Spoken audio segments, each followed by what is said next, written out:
ચાલ જય जितेंद्र આગળ कल कल जो चालू किया है, कल जो स्टार्ट किया है अपना आगम के अनुसार जैन एस्ट्रोलॉजी, आगम के अनुसार जैन ज्योतिष फलादेश, उसमें चतुर्भंगी हमने कल की। 4 भांगा जो किया कि कोई भी पदार्थ हो या कोई भी वस्तु हो, कोई भी जीवित वस्तु हो, जीव हो या अजीव द्रव्य हो, कोई भी द्रव्य हो, या जीव द्रव्य हो या अजीव द्रव्य हो, सबको 4 तरीके से देखा जाता है। चतुर्भंगी उसे कहते हैं। अब सूर्य और ग्रहों के जो विमान है तो वो हो जाएंगे, उनके जो विमान है वो हो जाएगा पौद्गलिक हो जाएगा।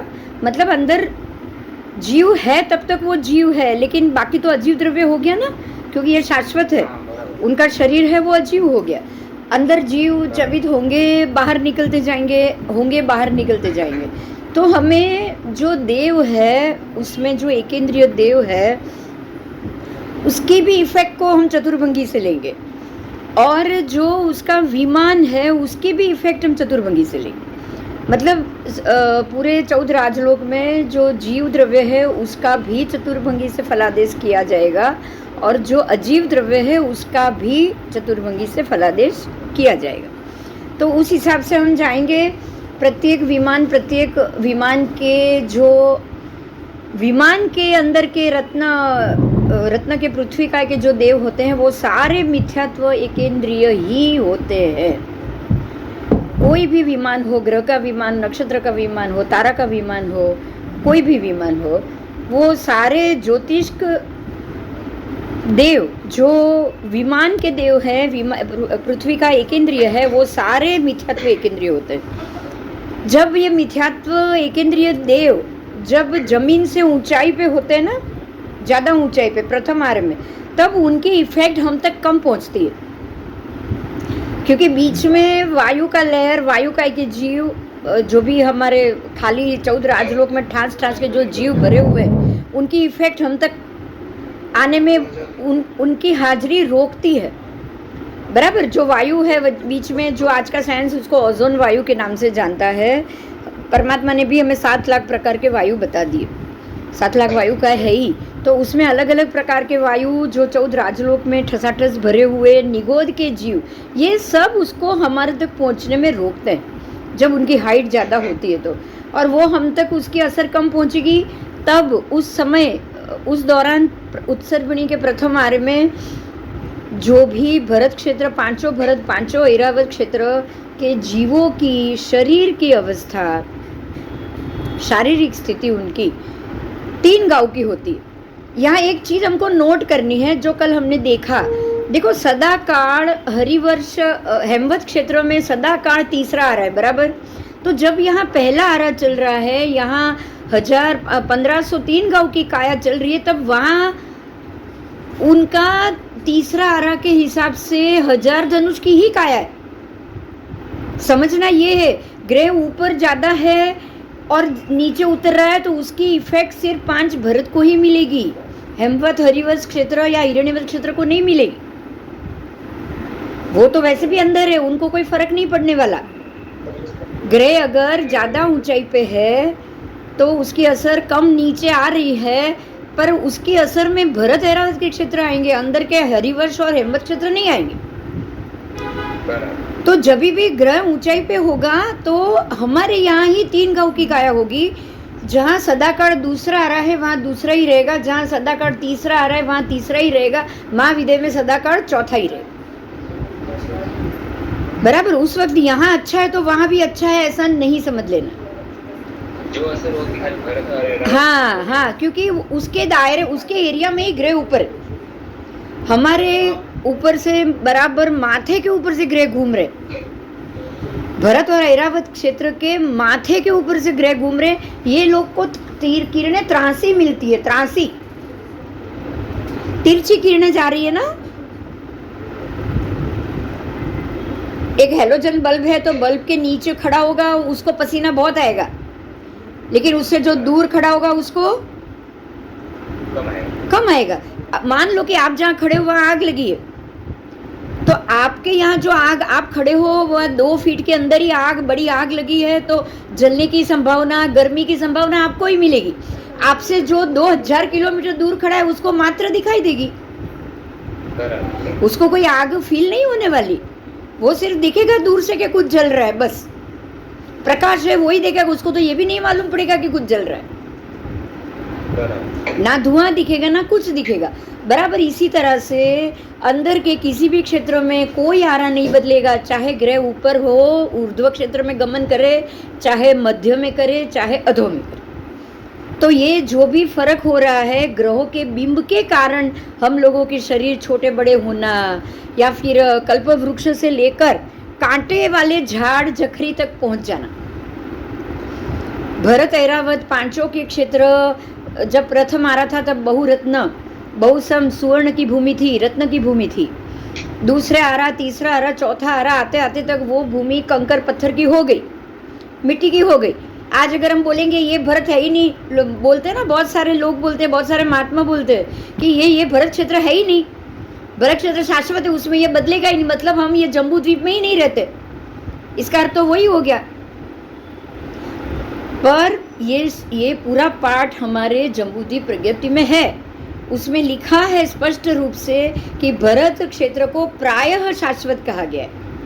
प्रायः शाश्वत का अर्थ ये होता है कि वो शाश्वत जरूर है, लेकिन उसके भी अंदर द्रव्य क्षेत्र काल भाव अनंत द्रव्य अनंत क्षेत्र में बदलाव आएगा। क्षेत्र नाश नहीं होना है, इसीलिए प्रायः शाश्वत। क्षेत्र के हिसाब से शाश्वत है और अंदर पर्याय बदलते जाए। हाँ, क्षेत्र के हिसाब से भी घट रहा है, आपको ये भी ध्यान देना है। देखो अब ये जो बात निकली मैं उसी मुद्दे को अभी क्लियर करूंगी। क्षेत्र पहले था उतना आज नहीं है। क्यों? क्योंकि पानी ने कवर कर लिया है। जमीन तो उतनी ही है, लेकिन जो हमारे ये चौथे आरे के वक्त तीसरा आरा खत्म हुआ, आदिनाथ भगवान का जन्म हुआ, उसके बाद 50 लाख सागरोपम के बाद अजितनाथ भगवान हुए। जब दूसरे तीर्थंकर हुए प्रभु, तब उस दौरान जो दूसरे चक्रवर्ती हुए, सगर चक्रवर्ती, उनके 60,000 पुत्र थे। उन लोगों ने जगती के अंदर खाई बनाई और पानी अंदर लाया। जगती के अंदर बाकोरा बनाया, पानी अंदर लाया। 500, 600 योजन के मछली अंदर चले के आ जाए, उतना बड़ा बाकोरा बना हुआ है। और तब से पानी अंदर आ रहा है, अंदर आ रहा है, अंदर आ रहा है, और ग्रेजुअली धीरे धीरे धीरे धीरे जो भरत क्षेत्र की जगह थी वो पानी कवर कर रहा है। उदाहरण बहुत सिंपल है। नेमनाथ भगवान को आज हुए कम से कम 80,000 वर्ष हो गए, बराबर। नेमनाथ भगवान को हुए 80,000 वर्ष हो गए। महाभारत का युद्ध 80,000 वर्ष हो गया, क्योंकि नेमनाथ भगवान की आयु थी 1000 वर्ष की, उसके बाद पार्श्वनाथ भगवान की आयु थी 250 वर्ष की, नहीं 100 वर्ष की, 100 वर्ष की। तो अब 1000 वर्ष की आयु से 100 वर्ष की आयु में पहुंचोगे आप, तो बहुत सारे वर्ष जाएंगे ना, समय बहुत सारा जाएगा।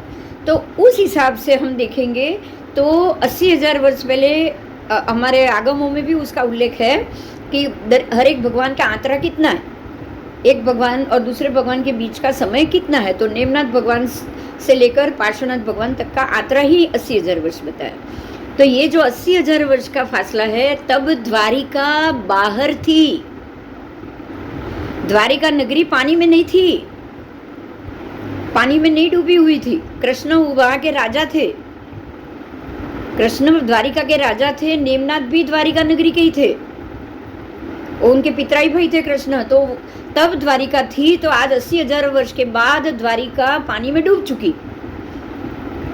पानी में डूबी कि अग्नि में जली? नहीं, पानी में डूबी, पानी अंदर आ रहा है ना, अब धीरे धीरे और आगे आ रहा है। द्वारिका नगरी तो द्वैपायन ऋषि ने जला दी ना? नहीं, वो जलाया, उस वक्त उन्होंने जलाया क्रोध के मारे, तब तो पानी नहीं था। आज तो पानी में ही डूब चुकी है, नीचे अवशेष मिल रहे हैं हमको, द्वारिका नगरी के, उनके महल के, और ये सब अवशेष नीचे मिल रहे। दूसरा, आज आप देखोगे बहुत सारे द्वीप, अंडमान निकोबार, आज का साइंस कह रहा है कुछ वर्षों में ही डूबने वाला है।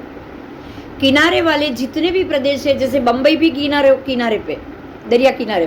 क्यों? क्योंकि पानी की सतह बढ़ रही, वो जो 50,000 सागरोपम 50 लाख सागरोपम आज से पहले हो गया ना, जब भी ये छिंडे बने, एक कोड़ा कोड़ी सागरोपम में से आप 50 लाख सागरोपम निकाल दो, तो उतने पहले ये छिंडे बने थे, सगर चक्रवर्ती के पुत्रों ने बनाए थे, वो भरे तो है नहीं,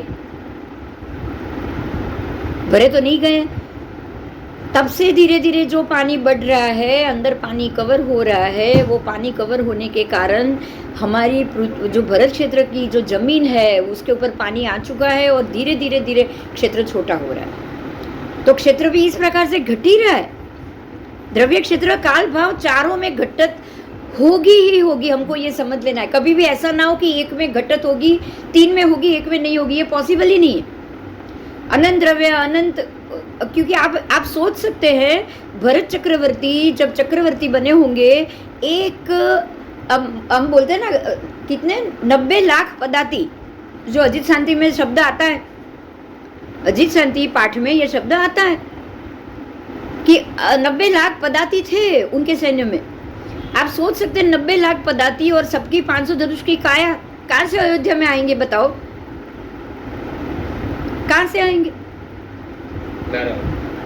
तो तब क्षेत्र बड़ा ही था, सीधी बात है। और अयोध्या से लेकर जो अष्टापद है वो सिर्फ 12 योजन था, सिर्फ 12 योजन दूर था। आज आप देखोगे तो अयोध्या से अष्टापद का आप एरिया तो देखो, वो पूरा अभी तो कहाँ है, ये चाइना में चला गया, चाइना वाले एरिया में। आपको ये समझना पड़ेगा, यही भरत क्षेत्र है और यही भरत क्षेत्र है जहाँ से आपको गंगा सिंधु दोनों निकल रही है। वैताडे पर्वत पूरा यहाँ से फ्यूजियामा, जापान फ्यूजियामा की लाइन से पकड़ो और इस तरफ अलास्का, कनाडा में अलास्का, वो पूरी उसकी एंड आएगी। इस प्रकार से चंद्राकार आकार में वैताडे पर्वत आज भी आपको भरत क्षेत्र के 2 विभाग करते हुए मिलेगा। और गंगा सिंधु से उत्तर और दक्षिण, पूर्व और पश्चिम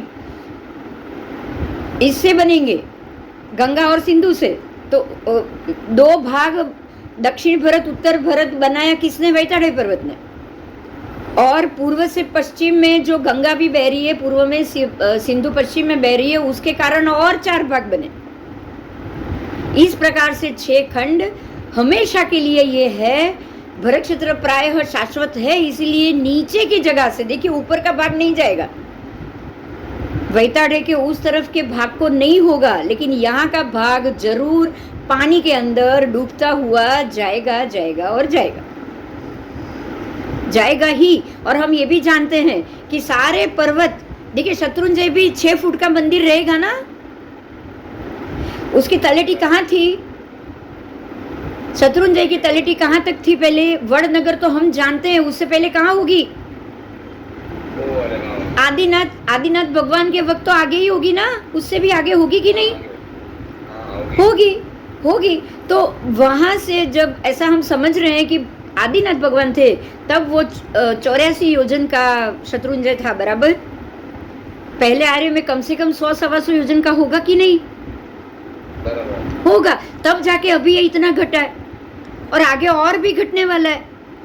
आगे जाके वो और भी घटकर 6 फुट का होने वाला है। तो क्या क्षेत्र नहीं घट रहा है? घट ही रहा है। पर्वत के पर्वत उतर के नीचे आ रहा है, तो क्षेत्र भी घट रहा है। आज हम बहुत आसानी से समझ सकते हैं कि वड़नगर जब तलेटी थी, आज वड़नगर से शत्रुंजय के बीच में कितने शहर बस गए, कितने ज्यादा रोड हो चुके हैं। आप वड़नगर तलेटी थी उसको झुठला नहीं पाओगे, बराबर। उसके बाद क्यों नहीं झुठला पाओगे? क्योंकि उसके बाद वल्लभीपुर भी आज तलेटी मिल रही है ना।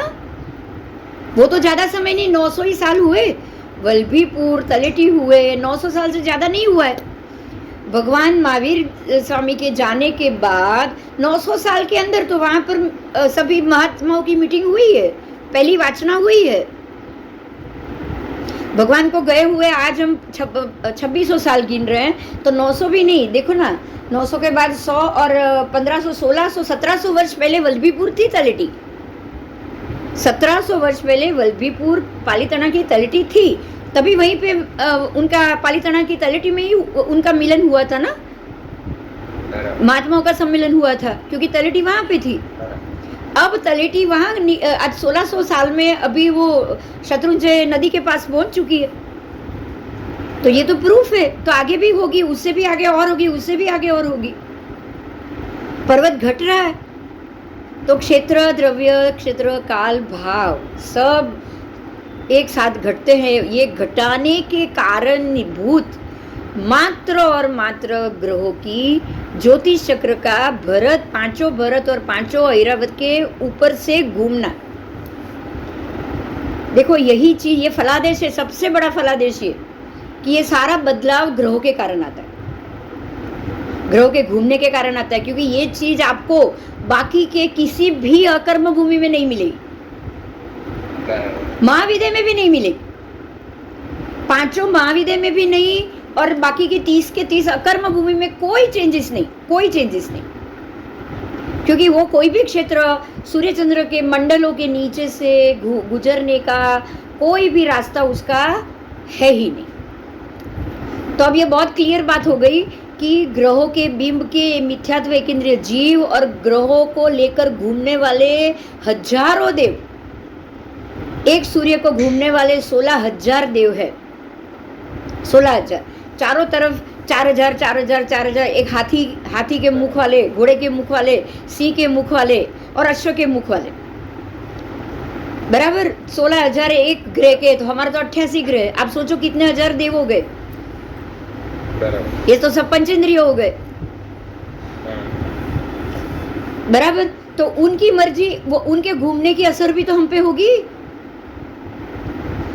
उसके अलावा अब हम देखेंगे, ये पूरा आगम के हिसाब से जाएंगे, फलादेश हमको पूरा आगम के हिसाब से पहले समझ लेना है कि फलादेश के पीछे मेन कारण क्या है, मुख्य रीजन क्या है, फल का हमारे सृष्टि पर जो भी बदलाव आता है उसके पीछे का मुख्य आधार क्या है, भगवान क्या कहना चाहते हैं, ये हम पहले सबसे पहले जानेंगे। दूसरा स्टेप आएगा कि जो मिथ्यात्व एकेंद्रीय बिंब के जीव है ऊपर थे, तब हमारी सोच भी अच्छी थी। देखो पहले आर्य में लोग जड़ नहीं थे, वक्र नहीं थे, रुजु थे, सरल थे। हकार मकार नीति उसी वक्त की थी ना, पहले तो कहने की जरूरत नहीं पड़ती थी। दूसरी आई हकार नीति, अरे अरे ये क्या कर दिया, सिर्फ इतने बोलने से लोग सुधर जाते थे। तीसरे आर्य में आया ना, हकार मकार और नकार, तीनों तीसरे आर्य में आया। तीनों नहीं, हकार शुरू में ही था, तीसरे आर्य में ही आया, क्योंकि व्यवस्था, राज्य व्यवस्था तभी हुई, उससे पहले तो नहीं, पहले आर्य में और दूसरे आर्य में तो कुछ नहीं था। पहले आर्य दूसरे आर्य में सिर्फ और सिर्फ हमारे युगलिक ही रहे थे, और तब कोई राज्य व्यवस्था नहीं थी। झगड़े नहीं पर थे, आपको ये पाठ एक मिलेगा कि जो नाभि राजा है ना, वो 15वें कुलकर, नाभि राजा तीसरे आर्य में हुए ना, तीसरे आर्य में हो गए, लेकिन उनका कुलकर में 15वां नंबर। हाँ 15वां। हाँ तो आगे 14 कुलकर तो हो गए ना, वो भी तीसरे में ही हुए ना, तीसरे में ही हुए, मैं मना नहीं कर रही हूँ, तीसरे आर्य में ही हुए, लेकिन आगे जो 14 कुलकर हुए तब भी तो युगलिक व्यवस्था थी, व्यवस्था तो युगलिक ही थी ना, व्यवस्था तो युगलिक ही थी, और सारे कल्प वृक्ष पे ही सब उपस्थित थे, सब हर चीज। बात ये है कि व्यवस्था तो वही थी।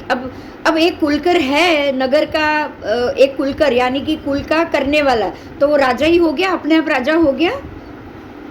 तो कोई ना कोई चीज हो तो फरियाद लेकर तो नाभि राजा के पास ही जाते थे ना सब। तो नाभि राजा कुलकर थे, तो आगे के 14 कुलकर तक का जो समय है ना, उसमें भी यही व्यवस्था हुई होगी। अब वो 14 कुलकर कौन से आर्य में थे, ये तो तीसरे आर्य में हम कहते हैं, क्योंकि आदिनाथ प्रभु तीसरे आर्य में हुए, आदिनाथ प्रभु तीसरे आर्य में हुए, ये हमको पता है, वो अंत में हुए। पर कुलकर तीसरे आर्य में अगर शुरू से भी हुए हो ना, तो भी आपके हजार धनुष की काया तो तभी भी थी, युगलिक ही थे तब, और कुलकर व्यवस्था तब थी। मतलब ये हुआ कि जब भी कुलकर बने होंगे, कोई ना कोई व्यवस्था करने के लिए ही बने होंगे, बाकी तो उससे पहले तो उसकी जरूरत ही नहीं हुई होगी। तो ये 15वें कुलकर है, इस चीज को हमको थोड़ा सा ध्यान रखना पड़ेगा कि अगर ये 15वें कुलकर है तो आगे 15 कुलकर सबकी आयु, सबकी ये कहाँ तक चली होगी, ये हमें थोड़ा ध्यान से जानना पड़ेगा। अब आप आगे आओ, जो कुलकर व्यवस्था थी तब हकार मकार नकार 3 प्रकार की नीति थी। हकार नीति में एक बार कह देने से कि अरे ये गलत कर दिया, लोग मान लेते थे। मकार में कुछ नियम बनाने पड़ते थे कि भाई ये नियम, ये अगर आपने तोड़ा ये नियम है, कंडीशन है, क्योंकि लोग सरलता से नहीं मानते थे। ये कंडीशन है, अगर कंडीशन तोड़ी तो आपको कोई ना कोई सजा होगी या कंडीशन होगी कि भाई इस कायदा बनाना पड़ा। मकार का मतलब ही हो गया कायदा, और नकार ये हो गया कि अगर आप तोड़ रहे हो, अगर आप कायदा का पालन नहीं कर रहे हो तो आपको सजा मिलेगी और जबरदस्ती उसका पालन करना पड़ेगा, बराबर। तो ये जो 3 चीज आई ना, 3 चीज हमें ये समझना है कि जब ग्रह ऊंचाई पे थे तब ये सबकी हमको जरूरत ही नहीं थी। कोई रोग नहीं था, एक छींक आ गई या बगासा खाया और मृत्यु हो गई। अगर बगासा आता था तो मृत्यु, छींक आ जाती थी तो मृत्यु। कहने की अर्थ ये कि जितनी ऊंचाई पे ग्रह थे, ग्रहों की असर हम पर कम थी, और कम होने के कारण हमारे स्वास्थ्य हो या आयु हो या ऊंचाई हो, ये सब अकबंद रहा, बराबर। जैसे थोड़े नीचे उतरेंगे होंगे, 24-61 अंश भाग उतरना है उसको, पहले आरे में उसका 3 भाग करेंगे, 8 समझो कि 8 भाग उतर गए होंगे, तब वो दूसरा आरा शुरू हो गया होगा। 8 तरी 24, 3 होता है। दूसरे भाग में 8 भाग बाकी होगा, 16 बाकी है, 8 उतर गए होंगे, दूसरा आरा शुरू हो गया होगा। और 8 उतर गए होंगे, 16 मतलब 16 उतर चुका है, अभी 8 ही बाकी है, तब वो तीसरा आरा शुरू हो गया होगा, बराबर। और हमें देखो एक बहुत इम्पोर्टेंट बात अभी यही आती है, तीसरा आरा शुरू हो गया होगा, 16 जो उसका रेशियो है वो चक्र उतर चुका है, तब ही मोक्ष मार्ग खुला है। क्यों? क्योंकि जब आप पर अशुभ असर ही नहीं हो रही है तो आप कहां से मोक्ष जाओगे। जब आप लोगों के ऊपर इसकी अशुभ असर ही नहीं हो रही है,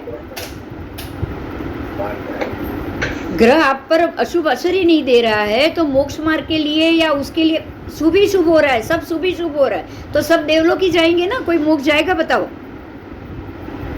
कसौटी नहीं आएगी, पीड़ा नहीं आएगी, कुछ नहीं आएगा। आपको जो कसौटी, आपको जो पीड़ा मिलनी चाहिए, आपको जो ये होना चाहिए, तो कुछ नहीं होने वाला था। इसीलिए ग्रह जब तक वो मर्यादा में नहीं आए, मतलब 16 भाग उतर गया, 8 ही भाग बाकी है, और अब जो तीसरा आरा पूरा हो चुका है, उस वक्त तीसरा ही है, तीसरा पूरा हुआ, चौथा हुआ, क्योंकि आगे के 2 आरे का समय उसके हिसाब से पीछे का तो आरा बहुत कम है। आप देखोगे ना तो तीसरे आरे में आगे 4 कोड़ाकुड़ी, दूसरे में 3 कोड़ाकुड़ी, 7 वो हो गए, तीसरे में आया आपका 2 कोड़ाकुड़ी, चौथे में आया 1 कोड़ाकुड़ी, बराबर। तो आप ये 2 को मिक्स करोगे तो भी 3 ही होगा, और वो 7 है, उससे ये कम है। वो 7 है तो उसके सामने ये 3.5 है, बराबर। 3.5 भी नहीं है, 3 ही है, हम यही बोलेंगे, क्योंकि चौथा आ रहा है 1 कोड़ाकुड़ी में 5-6 के समय मिक्स ही है पूरा। तो तीसरा चौथा मिलकर 3 कोड़ाकोड़ी, आगे के 2 मिलकर 7 कोड़ाकोड़ी, तो सीधी बात हो गई ना कि वो 16 भाग उतर चुका है और 8 ही बाकी है। सीधा कैलकुलेशन मिल रहा है बस। तो अब ये जो 8 ही बाकी है, उस हिसाब से आपका मोक्ष मार्ग शुरू हुआ, क्योंकि अब आपको कष्ट मिलना शुरू हुआ। अब आपको कर्म भूमि में खेती बनानी है, उगाना है, मिला तो ठीक खाना, नहीं मिला तो ठीक, अब बारिश के ऊपर निर्भर रहना है, हर कुछ आपका सब पाप पुण्य के ऊपर आपको जीना शुरू हो गया। अब तक खाली पुण्य का उदय था, कुछ नहीं था, अब पाप का उदय शुरू हुआ।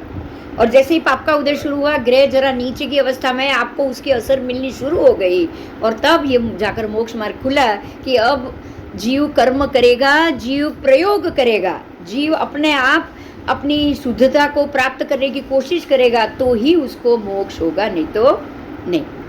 तो ये स्थिति तब शुरू हुई। तो हमें ये समझ में आ रहा है ना कि ग्रहों की उत्पत्ति कितना बड़ा काम कर रही है, ग्रहों की असर।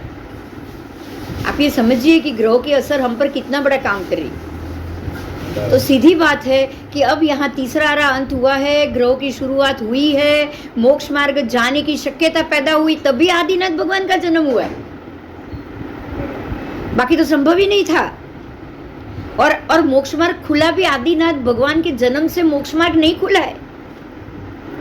आदिनाथ भगवान ने जब केवल ज्ञान प्राप्त हुआ तभी जाकर मोक्ष मार्ग खुला। पहले तीर्थंकर प्रभु जब केवल ज्ञान को प्राप्त होते हैं तब जाकर मोक्ष मार्ग खुलता है, बाकी नहीं, बाकी नहीं। तो ये समझने की बात है कि ग्रहों की अब दूसरी बात, अब ग्रहों की ही एक बहुत बड़ी देन है। बड़ी देन ये है कि जब तक सातों ग्रह उच्च ठाणे सव गहेसु गहेसु उच्च ठाणेसु, जब तक सर्वग्रह उच्च स्थान को नहीं जाते हैं तीर्थंकर परमात्मा का जन्म नहीं होता, नहीं होता। और यहाँ हमें सबसे बड़ी बात आगम ये कह रहा है कि जब तक सबसे पहले उच्च स्थान में अगर ग्रह गए भी ना, सबसे पहला उत्सर्पिणी अवसर्पिणी हो या वर्ष की शुरुआत हो या ऋतु की शुरुआत हो, सबसे पहले भरत ऐरावत में होगी, दूसरे समय में महाविद्य में होगी, महाविद्य में बाद में होती है। सबसे पहले उसकी शुरुआत होती है भरत में और ऐरावत में ही, महाविद्य में बाद में होती है। तो सब ग्रह उच्च स्थान में गए होंगे कहाँ? भरत ऐरावत में पहले, दूसरे समय में महाविद्य में जाएंगे। तो उच्च स्थान का कुछ डिग्री होती है, प्रत्येक अंश में कुछ समय। तो जब सातों ग्रह अपने अपने विभाग में है, अलग अलग राशियों में, राशि तो आज आई तब राशि का नाम ही नहीं था। राशि का मतलब समूह, राशि का मतलब कुछ नक्षत्रों के समूह को राशि नाम दे दिया गया। तो कुछ नक्षत्र के समूह में जब सातों ग्रह रहते हैं, उसके उच्च स्थान की डिग्री पे रहते हैं, तब ही जाके तीर्थंकर परमात्मा का जन्म होता है। और ऐसा अनंत उत्सर्पिणी अवसर, एक उत्सर्पिणी में मात्र 24 बार होता है, उससे ज्यादा नहीं, मात्र 24 बार ही होता है। ये पूरी ये उत्सर्पिणी में 24 बार ही ये हुआ और 24 बार ही परमात्मा का जन्म हुआ है, 24 से ज़्यादा नहीं। तो आपको ये समझना है कि जब वो उच्च स्थान को जाएंगे, सबसे पहले भरत और ऐरावत में ही तीर्थंकर परमात्मा जन्मेंगे। और जब यहाँ जन्मेंगे तब यहाँ होगी मध्य रात्रि, बराबर तब होगा महाविद्य क्षेत्र में दिन,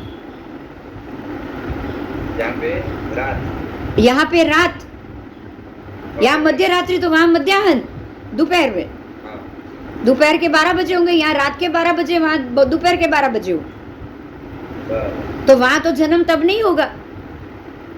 बराबर 12 घंटे बाद दूसरे, हमारे लिए वो दिन बदल गया, हमारे लिए वो रात को दोपहर के 12 बजे, तब वहाँ रात के 12 बजे। तो हमारे यहाँ जन्म होने के 12 घंटे के बाद ही पांचों महाविद्य में भगवान, पांचों के दोनों तरफ, मतलब उनके वहाँ कितने भगवान हुए?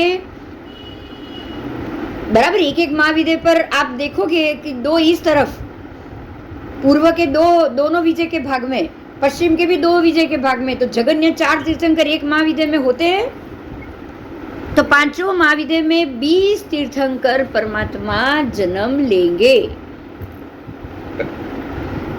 5 भरत के, 5 ऐरावत के और 20 सभी महाविद्य के, पांचों के। तो टोटल एक अहोरात्र में 30 परमात्मा ने जन्म लिया। कितने?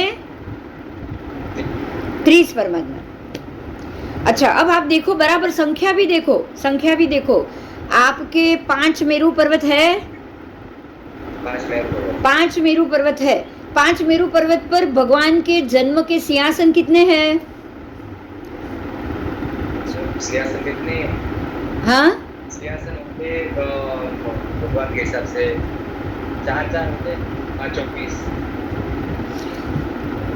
देखिए, पूर्व महाविद्य के 2, पश्चिम महाविद्य के 2, तो एक मेरू पर 4 तो महाविद्य के हो गए, महाविद्य के मैं बोल रही, पूर्व पश्चिम में 2-2, तो एक महाविद्य, एक मेरू पर महाविद्य के ही 4 भगवान के आ गए। और उत्तर, आपको उत्तर के 1 और दक्षिण का भी 1 हुआ ना। भरत के तीर्थंकर के लिए उत्तर वाला, दक्षिण वाला 1 आएगा, और ऐरावत के तीर्थंकर परमात्मा के लिए उत्तर वाला 1 आएगा। तो एक महाविद्य पर 6 सिंहासन हो गए। तो 5 महाविद्य पर कितने हुए? 30 हो गए, 5 मेरू पे 30 हो गए, टोटल 30 हो गया। हाँ। टोटल 30 हो गए। आप देखो 30 तीर्थंकर एक साथ 24 घंटे के अंदर जन्म ले रहे, 12 घंटे के फर्क में, एक ही अहोरात्र में आपके 30 तीर्थंकर परमात्मा जन्म ले रहे हैं, बराबर। बराबर। एक ही, और उनके सिंहासन भी 30 है, बराबर। उनके सिंहासन भी 30 है, क्योंकि एक तीर्थंकर परमात्मा एक सिंहासन पर जब उनका जन्म हुआ होगा तब 12 घंटे के बाद उसी सिंहासन पर दूसरे भगवान तो नहीं आ सकते ना, नहीं आ सकते, नहीं आ सकते। तो इस तरीके से हमको ये समझ में ये क्लैरिटी मिल रही है कि सभी जगह पर एक ही अहोरात्र में 30 परमात्मा एक साथ जन्म लेंगे। तो इसका अर्थ दूसरा ये भी निकला कि जब भरत में, ऐरावत में, बाकी के समय में तीर्थंकर परमात्मा का जन्म नहीं हो सकता, तब मेरू में भी कोई भगवान का जन्म नहीं हो सकता। बराबर। क्यों? क्योंकि जब होंगे सातों ग्रह उच्च स्थान में, सबसे पहले तो भरत में होंगे, ऐरावत में होंगे, बाद में महाविद्य में होंगे। तो हम ये अगर सोचे कि हमारे यहाँ जन्म नहीं होगा पर वहां तो होता होगा, तो ये बात गलत हो गई, हो गई ना गलत। हाँ, तो इस तरह से 30 परमात्मा एक साथ एक अहोरात्र में जन्म लेते हैं, और ये ग्रह की इतनी असर है, आप समझिए, उनके अबाधा काल में भी आते कौन है? ग्रह खुद, कि जब तक ग्रह उच्च स्थान पे नहीं जाए, तीर्थंकर नाम कर्म के उदय वाले परमात्मा को जन्म लेना संभव नहीं।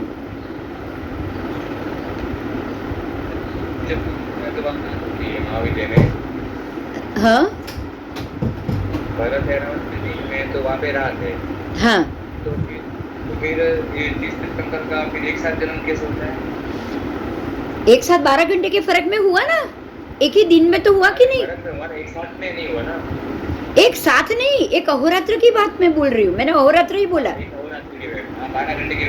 12 घंटे का डिफरेंस तो मैंने पहले ही बोल दिया।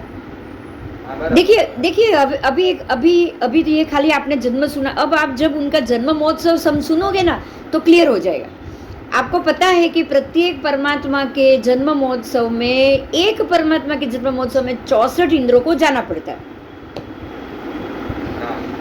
अब देखिए एक साथ 10 भगवान तो 5 भरत 5 महाविद्य में जन्म ले चुके हैं, एक साथ 10 भगवान, तो सारे के सारे 64 इंद्र उत्तर में भी बिजी, दक्षिण में भी बिजी है कि नहीं?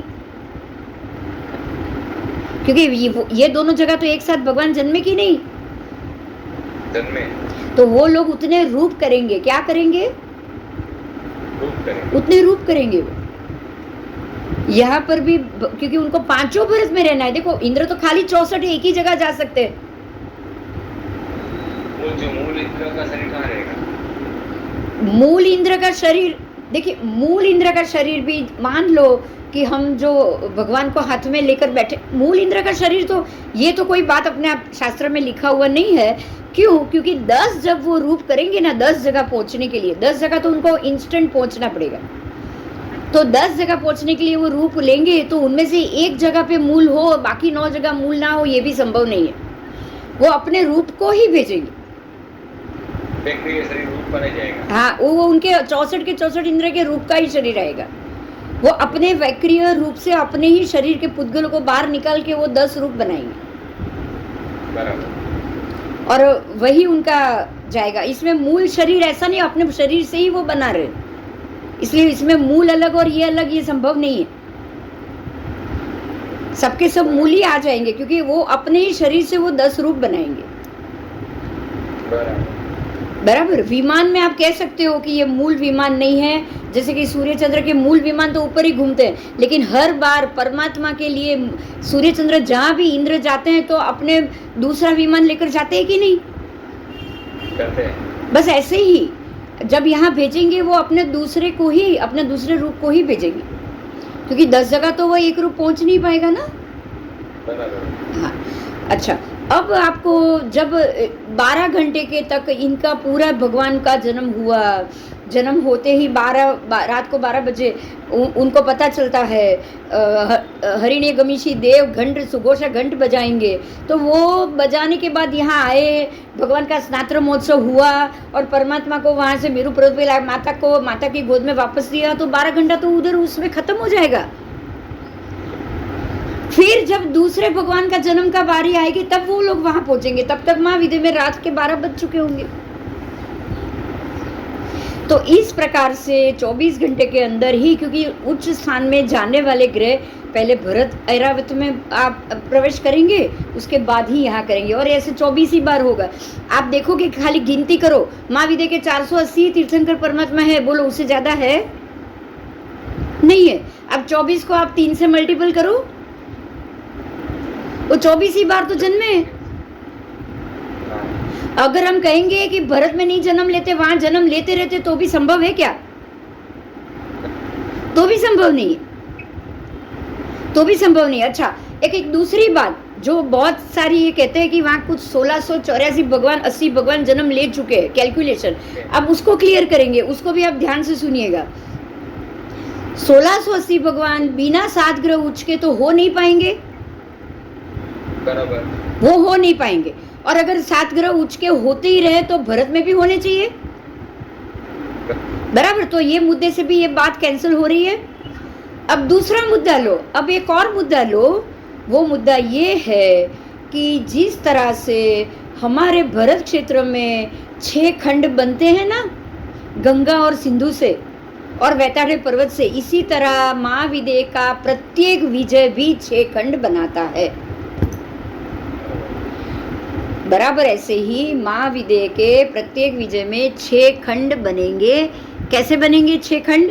गंगा सिंधु इस तरह से आ रही है और बीच में वहां भी वैताड़े पर्वत, और 6 खंड बनेंगे। सबसे महत्व का मुद्दा ये है कि जब भी वो 6 खंड के एक विजय में एक भगवान का जन्म हुआ हो, तो क्या उसी खंड में दूसरे भगवान का जन्म संभव है? नहीं है, बराबर। तो आपके 32 ही तो विजय है, तो उत्कृष्ट 32 से ज्यादा होगा क्या एक महाविद्य में? हो नहीं पाएगा, बराबर। 32 विजय, 5 में 160, 160 विजय, तो 160 से ज्यादा तो भगवान नहीं है ना कहीं भी। तो 1680 आए कहाँ से? नहीं, मतलब वो बात भी गलत। बराबर। आप ऐसे जब टैली करोगे ना तब मालूम पड़ेगा। अच्छा, वहां के 480 कैसे और कब? यहाँ नहीं है तब भी वहां पे है। जगन्य 4 उत्कृष्ट 160 महाविद्य में, उससे ज्यादा नहीं। अब उसका आप कैलकुलेशन करोगे तो ऋषभ देव भगवान और वहां जन्मे भगवान की आयु समान है, आयु एक समान, बराबर। 84 लाख पूर्व, तो 84 लाख पूर्व जब भी वहां ऋषभ देव भगवान के जन्म के वक्त जो भगवान जन्मे होंगे, तो उनका निर्वाण तो साथ में ही हुआ होगा, क्योंकि दिन रात तो यहाँ जितने होंगे वहीं उतने होंगे, उससे तो ज्यादा कम होने वाला नहीं। अब दूसरे अजितनाथ भगवान के वक्त जन्मे जो, वो वहां 4 लाख पूर्व ज्यादा रहे होंगे।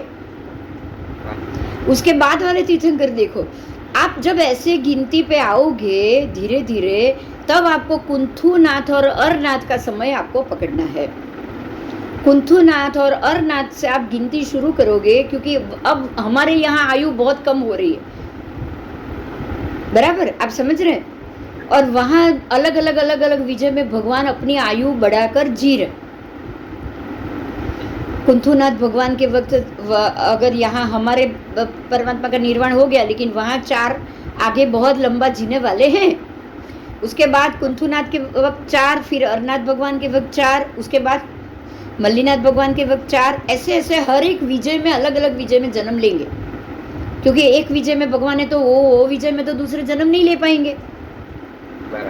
तो इस प्रकार से जब आओगे तब दूसरे तीर्थंकर आओगे आप नीचे से।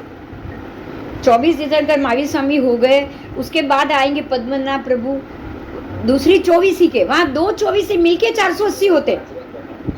वहां पे उत्सर्पिणी अवसर्पिणी दोनों मिलके 480 होते, क्योंकि वहां उत्सर्पिणी अवसर्पिणी है ही नहीं। वहां तो वो माप ही नहीं है कि आधा उत्सर पीढ़ी आधा अवसर पीढ़ी, वहां तो एक काल चक्र 20 कोड़ा सागर पम का हो गया बस।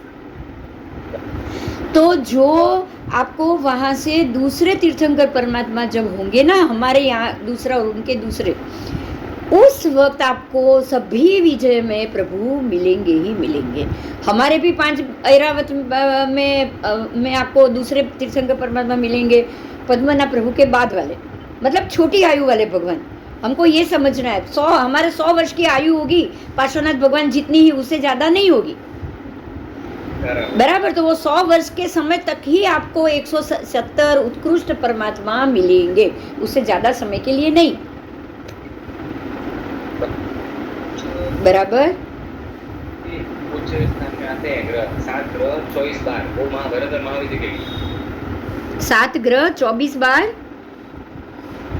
उच्च स्थान में आते हैं, वो खाली भरत और महावीर ऐरावत के लिए है ना।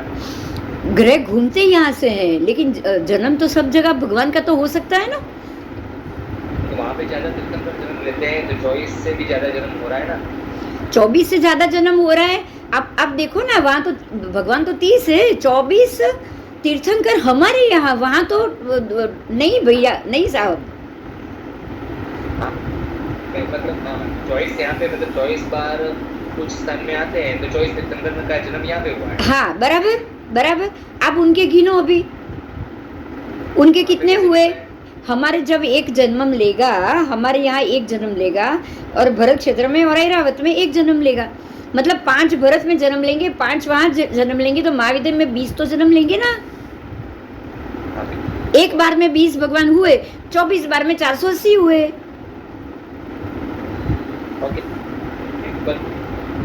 हाँ वहाँ पे 20 कैसे हुए वहाँ पे एक साथ 20 जन्म लेते हैं ना, 20 मिलते हैं, तो जन्म हो जाए एक साथ में 20 तीर्थंकर का जन्म, बरोबर। हाँ जगन्य, इसीलिए तो एक महाविद्य में जगन्य 4 बोला ही है ना, एक महाविद्य में जगन्य 4 तो जन्म लेते ही है। हाँ जगन्य 4 है, मतलब यहाँ पे 5 चौक 20। हाँ तो 5 चौका 20 हुए, तो एक बार में एक महाविद्य में 20 हुए, तो 24 बार ऐसे ग्रह उच्च स्थान को गए, तो आप 20 को 24 से मल्टीपल करो, 480 हुए ना, 480 हुए ना। हाँ तो जब भी हमारे यहाँ भगवान का जन्म होगा, तब भी वहां पे जन्म होगा।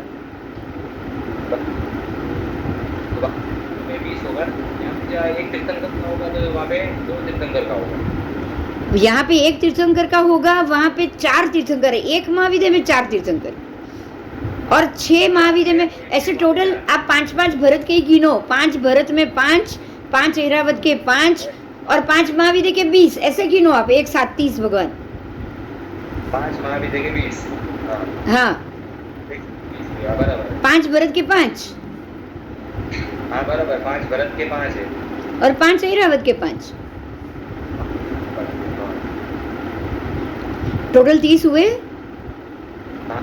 अभी आप 20 को 24 से मल्टीपल करो,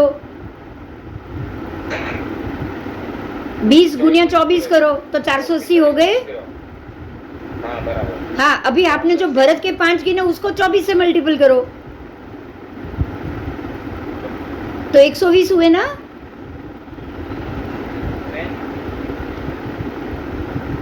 5 भरत को आप 20 से मल्टीपल करोगे, वो तो 480 हुए। 20 × 24 का हुआ 480, और 24 × 24 का हुआ 5 मल्टीपल 24 करो अभी। हाँ 120 हुए ना। अब ऐरावत के भी 120, तो आप देखो टोटल आपके भगवान आ गए 960, एक उत्सर पीढ़ी के आ गए ना। हाँ तो एक उत्सर पीढ़ी काल में इतने भगवान जन्म लेंगे ही लेंगे। अब देखो कि भगवान को जन्म लेना हो, तब भी ग्रह आए कि नहीं काम में, तो ग्रह का फलादेश सब क्लियर हो रहा है कि इस सृष्टि में, ये चराचर सृष्टि में कोई भी चीज या कोई भी बदलाव लाना हो तो वो बिना ग्रह के संभव नहीं। बराबर। ग्रहों की जो तिकड़ी, इनकी इतना सारा जो साम्राज्य है उसी के अधीन प्रत्येक जीव को जन्म मरण सब उसी के अधीन होता है। फिर तीर्थंकर नाम कर्म का बंध लेकर आए हो ना तो भी आप देखोगे ना, आप देखोगे, देखिए देखिए श्रेणिक राजा गए हैं कहाँ? हाँ? क्या बोला? श्रेणिक राजा पहली नारकी में गए हैं। हाँ वहां 10,000 से लेकर 1,00,000 सागरोपम तक की आयु है।